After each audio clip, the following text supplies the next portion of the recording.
സെൽഫിയിലേക്ക് സ്വാഗതം. ഇന്നത്തെ വിഷയം സ്വരഭേദങ്ങൾ.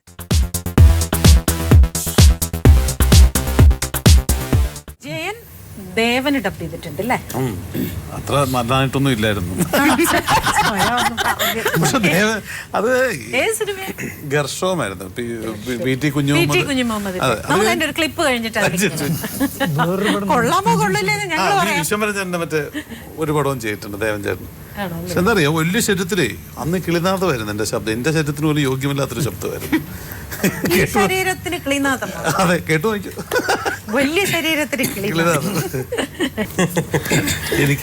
എനിക്ക് പലപ്പോഴും തോന്നിയിട്ടുണ്ട് ഞാൻ മാച്ച് അല്ല എന്നുള്ളത്. പിന്നെ ഈ പറഞ്ഞ പോലെ നേരത്തെ ഇദ്ദേഹം ചോദിച്ചിട്ട് നമുക്ക് സിനിമയോടുള്ള ഒരു ഇഷ്ടമാണല്ലോ. ഇതിനകത്ത് എന്ത് ചെയ്യാൻ പറഞ്ഞാലും, നാളെ പ്രൊഡക്ഷൻ പണി ചെയ്യാൻ പറഞ്ഞാലും സിനിമയുടെ ഭാഗമാകാൻ പറ്റുമെന്നുണ്ടെങ്കിൽ എന്നെ സംബന്ധിച്ച് ചിന്തിക്കുകയാണെങ്കിൽ ഞാൻ സന്തോഷത്തോടെ ചെയ്യും. വേറെ കൊണ്ടില്ല, to be part of the film industry എന്ന് പറയുന്ന വലിയൊരു സ്വപ്നം. നമ്മളില്ലേ പിന്നെ ജീവിതത്തിൻ്റെ നമ്മുടെ ജോലിയും എല്ലാം കളഞ്ഞിട്ട് സിനിമ എന്ന് പറഞ്ഞിട്ട് ഇതിനകത്ത് വരില്ല. പിന്നെ മറ്റുള്ളവരുടെ നല്ലത് കാണുമ്പോൾ നമുക്ക് അക്സെപ്റ്റ് ചെയ്യാൻ തോന്നുന്നത് നമുക്ക് ഇതിനോടുള്ള ഇഷ്ടം കൊണ്ടാണ്. ബേസിക്കലി ഇതിനകത്തുള്ള വ്യക്തികൾ ഇപ്പോൾ ചേച്ചിയോടുള്ള സ്നേഹമോ അല്ലെ സാറിനോടുള്ള സ്നേഹമോ ഒന്നുമല്ല. നിങ്ങളൊക്കെ സിനിമയിലുണ്ടെന്നുള്ള സ്നേഹമാണ് നിങ്ങളോട് എനിക്കുള്ളത്.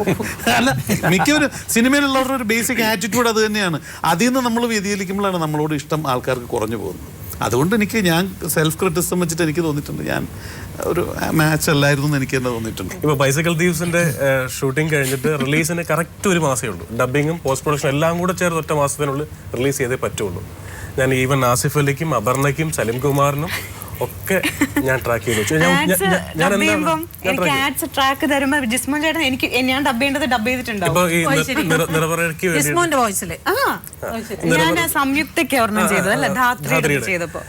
നിറവറയുടെ കാവ്യമാധവൻ വെച്ചിട്ടുള്ള കമ്മീഷൻസ് അത് എപ്പോഴും ഒരു 19 വർഷം 20 വർഷം അങ്ങനെയൊക്കെ ഉണ്ട് അവരുടെ ഒരു സീരീസ് എന്ന് പറയുന്നത്.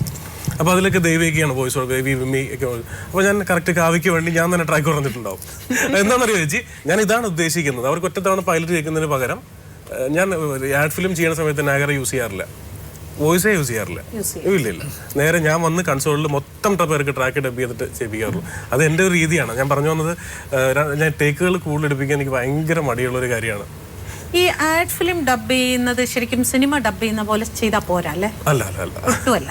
എനിക്ക് ഞാൻ ഏറ്റവും പരാജയപ്പെടുന്ന ഒരു സംഭവമാണത്. എനിക്ക് പറ്റുകയില്ല ആഡ് ഫിലിം ചെയ്യാനായിട്ട്. പണ്ടത്തെ ഡബിങ് ആർട്ടിസ്റ്റുകൾ, ഇന്നത്തെ ഡബിങ് ആർട്ടിസ്റ്റുകൾ, ഇവരിലുണ്ടാകുന്ന വ്യത്യാസം, ഉണ്ണേട്ടൻ പ്രത്യക്ഷത്തിൽ കാണുന്ന ഒരു വ്യത്യാസം എന്താണ്? പ്രൊഫഷണലി, ബിഹേവിയറിലും, എല്ലാ രീതിയിലും. ശരിക്കും പറഞ്ഞാൽ ഇപ്പോഴത്തെ ഡബിങ് ആർട്ടിസ്റ്റുകൾ ഞാൻ പറയുന്നില്ല, ഈവൻ ആർട്ടിസ്റ്റുകൾ ഒരു കൺസെപ്റ്റ് ഉണ്ട്. ഫസ്റ്റ് ടേക്ക് ഓക്കെ ആയിക്കൊള്ളണം. ഫസ്റ്റ് ടേക്ക് ഓക്കെ അല്ല എന്ന് പറഞ്ഞാൽ ഞാൻ പലർക്കും ഇഷ്ടപ്പെടാത്ത ആൾക്കാരുണ്ട്. അതൊരു തെറ്റാണ്. ഫസ്റ്റ് ടേക്ക് ഒരിക്കലും ഓക്കെ ആവില്ല. ഫസ്റ്റ് ടേക്ക് അല്ല ഓക്കെ, വീണ്ടും ട്രൈ ചെയ്തുകൊണ്ടിരിക്കണം. അപ്പോൾ അടൂർ സാറൊക്കെ 10, 15, 20, 25 ടേക്ക്, ചിലപ്പോൾ ഫസ്റ്റ് ടേക്ക് ഓക്കെ ആയിരിക്കും, അത് വേറെ കാര്യം. എടുത്തിട്ട് ഏറ്റവും നല്ല ഒരു ടേക്കേ ഉള്ളൂ. There's only one okay take. അത് കിട്ടുന്നവർ ചെയ്തേ പറ്റും. അതിപ്പോൾ നഷ്ടപ്പെട്ടുകൊണ്ടിരിക്കുന്നു. പിന്നെ ഈ പറഞ്ഞ പോലെ ആ ക്യാരക്ടറായിട്ട് കുറേ ഇൻവോൾവ് ചെയ്തിട്ട് പറയണമല്ലോ.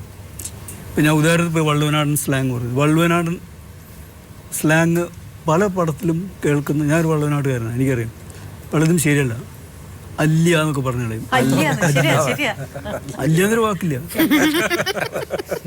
അതുപോലെ അല്ല വേറെ ഒരു ചെറിയ കാര്യം കൂടെ ഉണ്ട് ഇതിൻ്റെ ഇടയിൽ. ഇത് ഒരാവശ്യമില്ലാത്ത സ്ഥലത്തേക്ക് ഈ ഇല്ല എന്ന് ചേർക്കുന്ന കുറെ സ്ഥാനങ്ങളും ഉണ്ട്. കാരണം ഇവിടെ ട്രിവാൻഡ്രത്ത് നടക്കുന്ന കഥയാണെങ്കിലും ചില ഡബിങ് ആർട്ടിസ്റ്റുകൾ വോയിസ് കൊടുക്കുന്ന ഇല്ല, അതിന്റെ ആവശ്യമില്ല. എന്താ പറയുന്നത് കേൾക്കാം. ഡബിങ് ആർട്ടിസ്റ്റുകൾക്കുള്ളൊരു ആറ്റിറ്റ്യൂഡ് എന്ന് പറയുന്നത്, എന്നെ സംബന്ധിച്ച് പറയുകയാണെങ്കിൽ അത് ഡിഫറെൻ്റ് ആയിട്ടുള്ള പല ആൾക്കാരും പല രീതിയിലാണ് ബിഹേവ് ചെയ്യുന്നത്. കാരണം ഇപ്പോൾ സീരിയലിൽ ഞാൻ സ്ഥിരമായിട്ട് ചെയ്യുന്ന കുറേ ആർട്ടിസ്റ്റുകളുണ്ട്.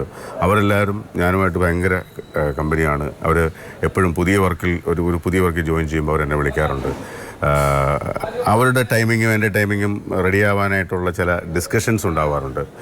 പക്ഷെ സിനിമയിൽ എല്ലാവരും അങ്ങനെ അല്ലെങ്കിലും ഒരു പരിധിവരെയുള്ള ആൾക്കാർ എന്നെ സംബന്ധിച്ച് എന്നെ വിളിക്കാറുണ്ട്.